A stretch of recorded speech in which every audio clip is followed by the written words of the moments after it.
तो मामू जान, अब यास्मीन भी घर से चली जाएगी। हाँ, वो चली तो जाएगी, लेकिन मेरा दिल नहीं मान रहा है जेवदत्त। मगर ऐसा क्यों कह रहे हैं मामू जान, क्या हुआ? पता नहीं बेटा, ये सब कुछ जरा जल्दी नहीं हो गया?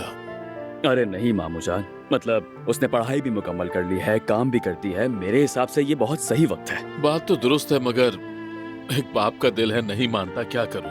एक बाप के लिए बेटी चाहे कितनी भी बड़ी हो जाए, उसकी नजर में वो छोटी सी बच्ची ही रहती है। तुम्हारी भी तो एक बेटी है, जब वो बड़ी होगी तो मेरी बात समझ आएगी।